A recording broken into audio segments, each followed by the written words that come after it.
Hello all, मी doctor Netra. Woman सिरीजमध्ये आजपासून आपण मेनोपॉजबद्दल बोलणार. मेनोपॉज म्हणजे मराठीमध्ये रजोनिवृत्ती. आता जशी मेनार्के म्हणजे पिरियड सुरू होणे ही एक खूप स्लो प्रोसेस आहे, ज्याच्यामध्ये हळूहळू चेंजेस दिसायला लागतात आणि मग मेनार्के येतात म्हणजे पहिले पिरियड्स येतात. तशीच मेनोपॉज ही सडन होणारी, नॅचरली जे मेनोपॉज होतो ही सडन होणारी गोष्ट नाही आहे, ही खूप स्लो आणि स्टेडीली होणारी गोष्ट आहे. आता काही केसेसमध्ये जिथं उफ्रेक्टॉमी, जिथं आपण ओव्हरीज काढावे लागतात, किंवा पॅन हिस्टेक्टॉमी जिथं ओव्हरीज आणि गर्भाशय काढावं लागतं, किंवा हिस्टेक्टॉमी असते, तर अशा ठिकाणी मेनोपॉज येणं हा सडन असतो. म्हणजे तो अवयव काढल्यामुळे येणारा अननॅचरल मेनोपॉज असतो. पण आपण इथं बोलतोय नॅचरल मेनोपॉजबद्दल. आणि नॅचरल मेनोपॉजमध्ये साधारण मेनोपॉज हा हल्ली 3 स्टेजेसमध्ये डिवाइड केलेला आहे: पेरीमेनोपॉज, प्रॉपर मेनोपॉज आणि पोस्ट मेनोपॉज. मग आपण पेरीमेनोपॉजमध्ये काय सिम्पटम्स बघतो किंवा काय असतात, तर पहिला मेनोपॉज म्हणजे जे इस्ट्रोजन आणि प्रोजेस्ट्रॉन हे जे फिमेल हॉर्मोन आहेत, हे हॉर्मोन्स हळूहळू कमी व्हायला लागतात. ओव्हरीजमधलं एग रिलीज जे आहे, एग स्टोरेज जे आहे, ते हळूहळू संपायला लागतं. आणि जेव्हा ते एग्स पूर्ण संपतात तेव्हा नॅचरली मेनोपॉज होतो. आता इस्ट्रोजन आणि प्रोजेस्ट्रॉन हे स्त्रीच्या एकूणच सगळ्या bone health, psychological health, cardiovascular health, एकूणच सगळ्या हेल्थला अतिशय महत्त्वाचे हॉर्मोन्स आहेत. इस्ट्रोजनला तर हॅपी हॉर्मोन म्हणतात, की जे स्त्रीला आनंदी ठेवतं, कंटेंट ठेवतं. ज्या पॉझिटिव्ह सगळ्या फिलिंग आहेत त्या इस्ट्रोजनमुळे होतात. मग आता जेव्हा आपण म्हणतो की मेनोपॉज व्हायला लागला आहे पेरीमेनोपॉजमध्ये, तेव्हा इस्ट्रोजन आणि प्रोजेस्ट्रॉन हळूहळू कमी होते. म्हणजे आपल्याला आनंद देणारं किंवा आनंदाची अनुभूती देणारं जे हॉर्मोन आहे ते हळूहळू कमी होतं आहे. आणि जी गोष्ट इतक्या सगळ्या गोष्टी कंट्रोल करते आहे, ती गोष्ट जेव्हा कमी व्हायला लागते, तर त्याच्या डिफिशियन्सीमुळं, अगदी साध्या भाषेत समजून घ्यायचं तर त्याच्यामुळं जे काही सिम्पटम्स यायला पाहिजेत ते सिम्पटम्स यायला सुरुवात होतं. पेरीमेनोपॉजमध्ये सगळ्यात पहिले सिम्पटम्स आहेत म्हणजे तुमचे इरेग्युलर पिरियड्स. तुम्हाला जाणवायला लागतं की तुमचे पिरियड्स आधीसारखे डेट टू डेट जे काही तुमचं मंथचं ड्युरेशन असेल त्याप्रमाणे येत नाही, किंवा जर डे टू डे आले तर त्याचा फ्लो व्यवस्थित नसतो. तर खूप फ्लो असतो किंवा खूप कमी फ्लो असतो, किंवा मग त्याच्यामध्ये भरपूर क्लॉट्स रिलीज होत आहेत, किंवा अगदी वॉटरी डिस्चार्ज आहे. असे काही काही वेगवेगळे पिरियड्सचे इरेग्युलॅरिटीज सुरू होतात. त्यानंतर दुसरी गोष्ट म्हणजे तुम्ही सगळ्यांनी आपले महान डॉक्टर जे गुगल आहेत त्याच्यावर अनेक वाचून आणि इतके टॉक्स आणि इतके डिस्कशन्स आणि इतकी माहिती वाचून स्त्रिया लिटरली मेनोपॉज म्हणजे पॅनिक होत आहे. तर असं पॅनिक होण्याची काही गरज नाही. ही अतिशय नॅचरल गोष्ट आहे. त्याच्यामध्ये एका स्त्रीला जर खूप त्रास होत असेल तर तो तुम्हाला होईलच असं नाही. याच्यामध्ये काय त्रास होत आहेत साधारण पेरीमेनोपॉजमध्ये? पहिले जर आपण बघितलं मेन्स्ट्रुअल इरेग्युलॅरिटीज.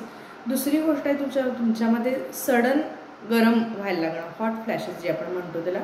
हे इस्ट्रोजन हॉर्मोन कमी झाल्यामुळं, त्याचा जो कंट्रोल असतो तो कंट्रोल कमी झाल्यामुळं खूप पटकन गरम होणं, किंवा खूप थंडी वाजणं, किंवा खूप इमोशनल होणं, खूप रडायला येणं, किंवा युरिनवरचा कंट्रोल कमी होणं, किंवा अर्जिंग म्हणजे पटकन शू आले पटकन जायला लागते, कंट्रोल होत नाही.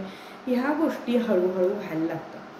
आणि ह्या गोष्टी these are the most common things, याच्यामध्ये ॲबनॉर्मल काहीही नाही. आणि ह्या गोष्टी तुम्ही हळूहळू ऑब्झर्व करायला लागता. त्याच्यामध्ये सगळ्यात सोपी गोष्ट म्हणजे आहे तुम्ही ज्या करू शकता ते तुमचे जे मेन्स्ट्रुअल पिरियड्स आहेत त्याच्या डेट्स मार्क करणं, किंवा ते किती दिवस फ्लो होता, काय होता, ह्याचं एक साधारण रेकॉर्ड ठेवणं. आणि याच्यामुळे तुम्हाला साधारण अंदाज येतो की आपण किती दिवस या पेरीमेनोपॉझल फेजमध्ये आहे. आता ही झाली पेरीमेनोपॉझल फेज. आता प्रॉपर मेनोपॉज आपण केव्हा म्हणतो? म्हणजे आता आय हॅव अटेंड मेनोपॉज म्हणजे तुम्हाला जेव्हा 1 वर्ष ॲब्सोल्यूट काहीही पिरियड्स येत नाहीत, त्याच्यामध्ये स्पॉटिंग नाही आहे, किंवा एकच दिवस डिस्चार्ज झाला, किंवा शो आहे फक्त, अशी कुठलीही गोष्ट जेव्हा पूर्ण 1 वर्ष 12 महिने होत नाही, तेव्हा आपण म्हणतो की मेनोपॉज झालेला आहे, म्हणजे ही प्रक्रिया पूर्ण झालेली आहे. आणि जेव्हा ही प्रक्रिया पूर्ण होते तेव्हा इस्ट्रोजन आणि प्रोजेस्ट्रॉन ही अगदी लोवेस्ट लेवलला असतात. आणि मग ह्या फेजमध्ये स्त्री खूप वल्नरेबल होते. वल्नरेबल म्हणजे खूप सेन्सिटिव्ह होते, कारण एकतर ह्या हॉर्मोन्समुळं अनेक गोष्टी स्त्रीच्या शरीरामध्ये होत असतात.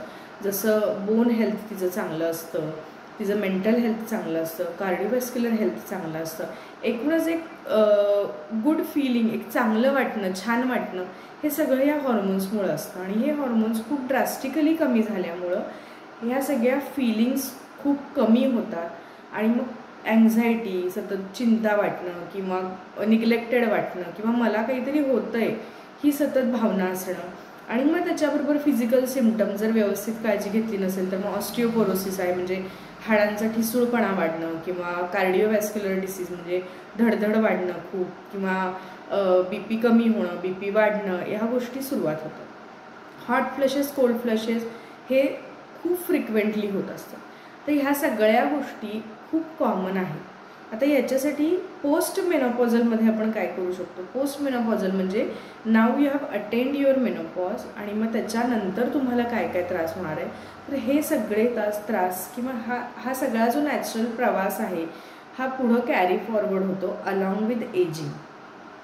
तर तुमचं जर खूप सहज मेनोपॉज झाला असेल किंवा त्याच्यामध्ये खूप जास्त एक्स्ट्रीम सिम्पटम्स आले नसतील तर तुम्ही खूप सहजपणे घेता. पण हल्ली असं होतं आहे की खूप जास्त माहिती असल्यामुळं, खूप जास्त सतत त्या गोष्टीबद्दल बोलण्यामुळं किंवा अव्यवस्थित सोर्सकडून माहिती कळाल्यामुळं मेनोपॉज म्हणजे मी आजारी आहे आणि मला कोणी समजून घेत नाही आहे अशी एक चुकीची भावना स्त्रियांमध्ये निर्माण झालेली आहे. Conversation is the key always, त्याच्यामध्ये काही डाऊट नाही आहे. पण याचा अर्थ असा नाही की तुम्ही स्वतःला बिचारं किंवा मी आजारी आहे किंवा माझ्याबरोबरच हे चाललं आहे असं काहीतरी समजून घ्या. तर याच्यामध्ये बेस्ट गोष्ट आहे की तुम्हाला जर खरोखर त्रास होत असेल तर तुम्ही तुमच्या गायनेकोलॉजिस्टना, फॅमिली फिजिशियनना जाऊन भेटा. याच्यामध्ये जर तुम्हाला खूप त्रास होत असेल तर हॉर्मोनल थेरपी आहे, इस्ट्रोजन थेरपी म्हणतात त्याला. तर तुम्ही लो डोस इस्ट्रोजन सुरू केला जातो की ज्याची खूप कमतरता झालेली असते, आणि त्या लो डोस इस्ट्रोजनमुळं बरंचसं तुमचं सायकोलॉजिकल आणि फिजिकल हेल्थ मेंटेन होतं. अनेक नॅचरल वेजसुद्धा आहेत मेनोपॉज हँडल करण्याचे, आणि ते आपण उद्या बघणार आहे की मेनोपॉज उत्तम पद्धतीने आपण हँडल कसा करू शकतो. मेनोपॉजची तयारी करावी लागते. बिलीव्ह मी, ज्या स्त्रिया व्यवस्थित तयारी करतात त्याच्यासाठी, त्या स्त्रिया अतिशय उत्तम पद्धतीने मेनोपॉज हेल्दी, आनंदी, छान राहून व्यवस्थित मेनोपॉज क्रॉस करतात. तर ते काय काय करायचं ते आपण उद्या बघणार आहे. तोपर्यंत काळजी घ्या. बाय.